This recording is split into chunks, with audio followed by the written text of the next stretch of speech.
Red టీవీలో మీ వ్యాపార ప్రకటనల కోసం ఈ నంబర్ ని సంప్రదించండి 6281747728. నమస్తే. ప్రస్తుతం మనతో పాటు సీనియర్ జర్నలిస్ట్ దాము బాలాజీ ఉన్నారు. ఆయనతో మాట్లాడారు. నమస్తే సార్. నమస్తే సార్, కేసీఆర్ కేసు ఇంకొకటి ఉంది. అది ఎస్ఐబి డిఎస్పి ప్రణీత్ రావు గురించి. అండ్ ఆయన ఏం చేశారంటే ఫోన్ ట్యాపింగ్, అలాగే కొన్ని ముఖ్యమైన డాక్యుమెంట్స్ కాలబెట్టారని చెప్పేసి రీసెంట్గా ఒక వార్త కూడా వచ్చింది. అది ఇప్పుడు ఆయనని కస్టడీలోకి తీసుకునే అవకాశం ఉంది అంటున్నారు. ఈ పూర్తి వివరాలు ఏంటి సార్? మనకి పోలీసు వ్యవస్థలో ఇంటెలిజెన్స్ డిపార్ట్మెంట్ ఉంటుంది. ఎప్పుడైనా కూడా ఆ ఇంటెలిజెన్స్ డిపార్ట్మెంట్ పేరు ఎస్ఐబి. ఇక్కడ ఎస్ఐబి అంటే special branch of intelligence. So special intelligence branch SIB. ఇది క్రియేట్ చేసింది వ్యాస్ టైంలో క్రియేట్ చేశారు. ఆయన రెండు ఇంపార్టెంట్ పోలీస్ డిపార్ట్మెంట్స్ క్రియేట్ చేశారు. స్పెషల్ డిపార్ట్మెంట్స్ ఇవి రెండు కూడా. ఒకటేమో ఎస్ఐబి స్పెషల్ ఇంటెలిజెన్స్ బ్యూరో, రెండోదేమో గ్రేహౌండ్స్ ఏమో గ్రౌండ్లో నక్సలైట్లకు వ్యతిరేకంగా పనిచేస్తుంది. ఎస్ఐబి కూడా బిగినింగ్లో నక్సలైట్లకు వ్యతిరేకంగానే అది ఏర్పడింది. ఆ తర్వాత నక్సలైట్ మూమెంట్ పోయింది కాబట్టి ఇంకా వివిధ స్టేట్లో వివిధ అంశాల మీద ఇంటెలిజెన్స్ రిపోర్ట్ని గవర్నమెంట్ ఎప్పటికప్పుడు సమీకరిస్తూ ఉంటుంది. తమ పథకాలకు సంబంధించి ఏమనుకుంటున్నారు కావచ్చు, తమ ప్రత్యర్థుల మీద నిఘా పెట్టడం కావచ్చు.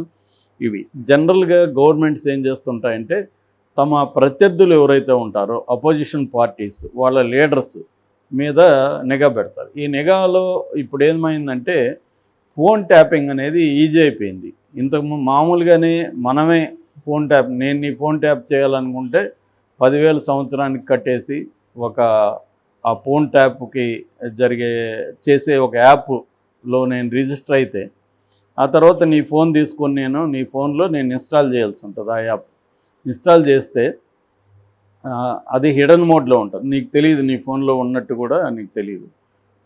దాని తర్వాత నుంచి నా ఫోన్లో కానీ నా ల్యాప్టాప్లో కానీ వాళ్ళ సైట్లోకి వెళ్తే నాకు డాష్ బోర్డ్ ఇచ్చేస్తారు సపరేట్గా. ఆ డాష్ బోర్డ్లో నువ్వు కాల్స్ కానీ నీ మెసేజెస్ కానీ సరౌండ్ సౌండ్ అంటారు, ఇప్పుడు మనం మాట్లాడుకునేదంతా కూడా దాంట్లో రికార్డ్ అవుతుంది. అట్లాగే రిమోట్లో ఆ డాష్ బోర్డ్ నుంచే నేను ఫోటోలు తీయాలనుకున్నప్పుడు నీ సెల్ ఫోన్ నుంచి ఫోటోలు తీయచ్చు, నీకు తెలియకుండా వీడియో తీయచ్చు, రికార్డ్ చేయమంటే రికార్డ్ చేస్తుంది. తర్వాత నువ్వు ఎక్కడెక్కడ తిరుగుతున్నావు మొత్తం మ్యాప్ అంతా వస్తుంది, లొకేషన్ అంతా వస్తుంది. ఇన్ని రకాలుగా మామూలు వాళ్ళు ఎవరైనా చేయొచ్చు ఇవాళ. కాకపోతే ఏంటంటే ఫిజికల్గా ఫోన్ తీసుకొని వేయాలి. ఇక్కడ ఉండే ఒక డిసడ్వాంటేజ్ అంటే తెలిసిన వాళ్ళు ఫోన్లే చేయగలరు. తెలిసిన వాళ్ళు కూడా వాళ్ళు ఈ మధ్య ఫేషియల్ ఇది పెట్టి ఉన్న ఐడెంటిఫికేషన్ పెట్టారు, ఇవన్నీ ఉన్నాయి. అది కొద్దిగా డిఫికల్ట్ అవుతుంది. కానీ గవర్నమెంట్ ఏం చేస్తుందంటే ఇవే అవసరం లేదు. గవర్నమెంట్ ఫోన్ నెంబర్ ఉంటే చాలు. ఎవరిదైనా ఫోన్ నెంబర్ తెలిస్తే ఆ ఫోన్ నెంబర్లోకి నేను చెప్పినవన్నీ కూడా చేసేయచ్చు. ఇది బేసిక్గా ఇజ్రాయెల్ సప్లై చేస్తుంది. దాదాపు ఇది కాస్ట్ కూడా 200-300 కోట్లు ఉంటుంది అన్నమాట. సో అంత పెట్టి ఎందుకు కొంటారు వీళ్ళంటే ప్రత్యర్థుల్ని ట్రాప్ చేయడం అనేది చాలా ఇంపార్టెంట్. మోడీ మీద కూడా ఇది ఆరోపణలు వచ్చాయి. పెగాసస్ అనే సాఫ్ట్వేర్ చేశారని. ఈ పెగాసస్ ఇలాంటిది అనమాట. అంటే దాంట్లో ఏం చేస్తారంటే రకరకాలు ఉన్నాయి. దాంట్లో ఒకటేమో ఒక సాఫ్ట్వేర్ ఉంటుంది, దాంట్లో ఫోన్ నెంబర్ కొడితే ఆ ఫోన్ నెంబర్ని ట్రేస్ చేయడం మొదలుపెడుతుంది. అంటే ఇదే ఏం చేస్తుందంటే ఒక మిస్డ్ కాల్ లాంటిది లేదా ఒక హిడెన్ మెసేజ్ లాంటిది మన ఫోన్కి వస్తుంది. మనకు ఆ మిస్డ్ కాల్ వచ్చినట్టు కూడా మనకు తెలియదు. ఆ మిస్డ్ కాల్ ద్వారా మన ఫోన్లో సాఫ్ట్వేర్ ఇన్స్టాల్ అయిపోతుంది. ఇన్స్టాల్ అయిపోయినాక నేను ఇప్పుడు చెప్పిన ఫీచర్స్ అన్నీ దాంట్లో కూడా ఇంకా బ్రహ్మాండంగా ఉంటాయి. అలాగా వీళ్ళు ఏం చేస్తున్నారంటే ఇక్కడ కేసీఆర్ కూడా ఇజ్రాయెల్ నుంచి కొన్నాడు, అక్కడ చంద్రబాబు ఇజ్రాయెల్ నుంచి కొన్నారు. ఇజ్రాయెల్ సప్లై అనమాట దీంట్లో. సో ఇజ్రాయెల్ దగ్గర నుంచి కొన్నాక వీళ్ళు ఏం చేస్తున్నారంటే ఇలాగ ఎవరు phone number, Revanth Reddy phone number పట్టుకోవడం ఎంతసేపు. సో అలాగా ఫోన్లు పెట్టుకొని వాళ్ళ ఫోన్లు ట్రాప్ చేయడం. దానివల్ల ఏమవుతుందంటే వాళ్ళ వ్యూహాలు ఏంటి, వాళ్ళకి ఎవరెవరితో ఏం సంబంధాలు ఉన్నాయి, వాళ్ళ ఆస్తులు ఏంటి, ఇవన్నీ నువ్వు పెద్ద నిఘా పెట్టకుండా డైరెక్ట్గా అప్రోచ్ కదా. ఆయన ఎవరితో మాట్లాడినా అది నీకు ఆ వాయిస్ రికార్డు వచ్చేస్తుంది. వీడియో కావాలంటే వీడియో తీయచ్చు. అట్లాగే ఫోన్లు మెసేజ్లు మొత్తం ఇంకా ఫోన్ ఉపయోగించి ఏం చేసినా వచ్చేస్తుంది. సో ఈ టెక్నాలజీ ఉపయోగించి కేసీఆర్ ఉన్నప్పుడు ఈ ఎస్ఐబి వాళ్ళు రేవంత్ రెడ్డి మీద, ఇంకొందరు కాంగ్రెస్ ప్రముఖుల మీద, బీజేపీ వాళ్ళ మీద నిఘా పెట్టారనేది ఆరోపణ. ఇది గతంలో రేవంత్ రెడ్డి అధికారంలోకి రాకముందు నుంచి కూడా కాంగ్రెస్ నాయకులు రేవంత్ రెడ్డి ఆరోపిస్తున్నారు. ఇట్లా చేస్తున్నారు, మా మేము అధికారంలోకి వస్తే దీని మీద విచారం జరిపిస్తామని కూడా వాళ్ళు అంటున్నారు. ఇప్పుడు కూడా తెలుగుదేశం వాళ్ళు కూడా అక్కడ జగన్కి సంబంధించి ఇదే అంటున్నారు. అక్కడ ఎస్ఐబి వాళ్ళు కూడా భయపడుతున్నారని ఈరోజు కూడా వార్త వచ్చింది, ఎక్కడ రేపు కొంప మునిగుతుందో అని. సో ఎందుకంటే వీళ్ళేమో అధికారంలో ఉన్నప్పుడు సీఎం చెప్తే ఎస్ఐబి అనేది చేయక తప్పదు, చేసిన తర్వాత ఇప్పుడేమో అది ఇల్లీగల్ అవుతుంది. ఫోన్ ట్యాపింగ్ అనేది మన దేశంలో illegal, unless home department permission తీసుకొని చేయాలి, లేకపోతే ఇల్లీగల్ అది. అంటే ఎవరి మీద చేయొచ్చు అంటే టెర్రరిస్టుల మీద కావచ్చు, నక్సలైట్ నాయకుల మీద కావచ్చు. ఏదేమైనా దేశ భద్రతకు, ఇంటెగ్రిటీకి, సెక్యూరిటీకి ముప్పు ఈ వ్యక్తుల వల్ల అనుకుంటే అది పర్మిషన్ తీసుకొని ఆ వ్యక్తులు ఫోన్ ట్యాపింగ్ చేయాలి. కానీ జనరల్గా ఎవరు కూడా పర్మిషన్ తీసుకోరు. నచ్చిన వాళ్ళ ఇది ఈ మధ్య ప్రైవేట్ వ్యక్తులు కూడా పోలీసులను పట్టుకొని చేయించుకుంటున్నారు ఇట్లా ఫోన్ ట్యాపింగ్లు. ఎందుకంటే ఫోన్ ట్యాపింగ్ అనేది ఈజీ అయిపోయింది, నేను ఇందాక చెప్పినట్టుగా టెక్నాలజీ ఈజీ అయిపోయింది కాబట్టి. యాక్చువల్గా ఏ రకమైన ఫోన్ ట్యాపింగ్ అయినా నేరం లీగల్గా, ఇప్పుడు నేను చెప్పిన పద్ధతిలో కూడా నేరం. అందుకని వాడు ఏం చేస్తానంటే చైల్డ్ మానిటర్ని పెట్టుకుంటున్నాడు. అంటే మేము చైల్డ్ మానిటర్ అనేది చల్తా హై, మన చైల్డే కాబట్టి మనం చైల్డ్ని మానిటర్ చేయొచ్చు. అందుకని ఆరోపణలో తనకి ఇబ్బంది లేకుండా నేను చెప్పిన ఈ స్పై యాప్స్ అనేవి మేము చైల్డ్ మానిటరింగ్ చేస్తున్నాము, లీగల్గా మీరు జాగ్రత్తగా ఉండండి అని మనకే అప్పగిచ్చేస్తున్నాయి బాధ్యతని. సో అలాగా ఇప్పుడు ఈ ప్రణీత్ అనే ఆయన దీంట్లో ఇరుక్కున్నాడు. ప్రణీత్ రావు ఆయన డిఎస్పి ఎస్ఐబిలో తనకు అప్పగించారు ఈ ఫోన్ ట్యాపింగ్ బాధ్యతల్ని కేసీఆర్ ఉన్నప్పుడు. సో ఈయన ఏం చేశాడంటే డిసెంబర్ 4న అంటే ఎలక్షన్లో జరిగిన తర్వాత ఈ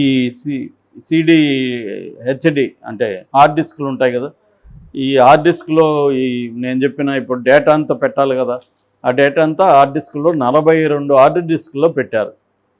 అక్కడ లాగర్ రూమ్ ఉంటుంది, ఆ లాగర్ రూమ్లో ఇవన్నీ ఉంటాయి. ఆ 42 వీటిని ఈయన ఇంటికి తీసుకెళ్ళిపోయి వాటిని ధ్వంసం చేశాడు. మరి తగలబెట్టాడా, వాటిని ఏం చేశాడో తెలియదు. ఎందుకంటే ఫిజికల్గా అవి దొరికితే డేటాని డిలీట్ చేసినా మళ్ళీ రిట్రీవ్ చేయొచ్చు, కాబట్టి కంప్లీట్గా వాటిని ధ్వంసం చేసినాడని చెప్తున్నారు.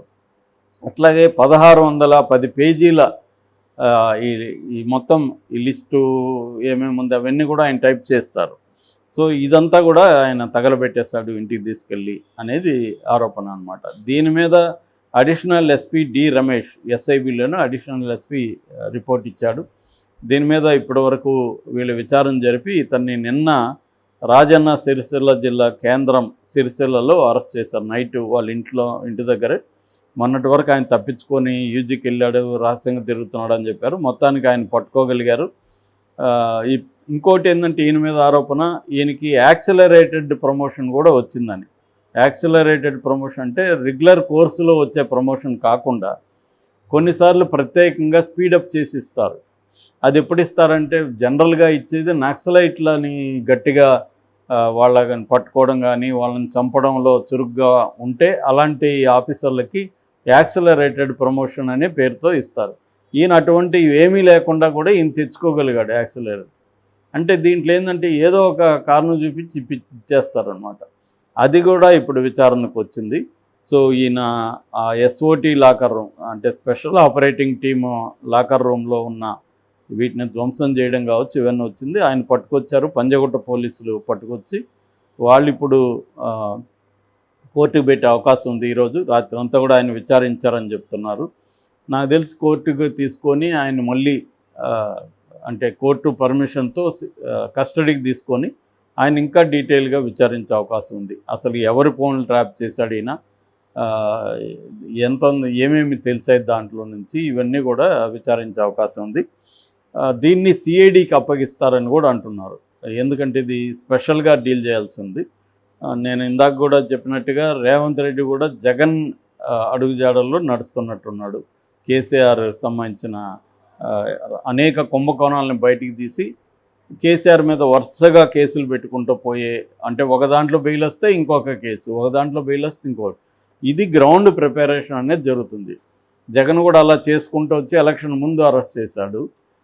మేబీ రేవంత్ రెడ్డి దాని నుంచి గుణపాఠం తీసుకొని చాలా ఇప్పుడే నుంచే అరెస్ట్ చేసి లోపలేసిస్తే బీఆర్ఎస్ బలహీన పడిపోతుంది అనేది రేవంత్ రెడ్డికి ఉన్న అండర్స్టాండింగ్ అని అనుకోవచ్చు. సో ఆ రకంగా ఇప్పుడు ప్రణీత్ రావుని అరెస్ట్ చేయడం వల్ల నెక్స్ట్ అది కేసీఆర్. ఎందుకంటే ఈయనకి ఎవరు చెప్పారు? కేసీఆర్ చెప్పాడా, కేటీఆర్ చెప్పారా? రావాలి కదా బయటికి. సో అది వచ్చినప్పుడు ఇంక వాళ్ళ మీద కేసు పెడతారు.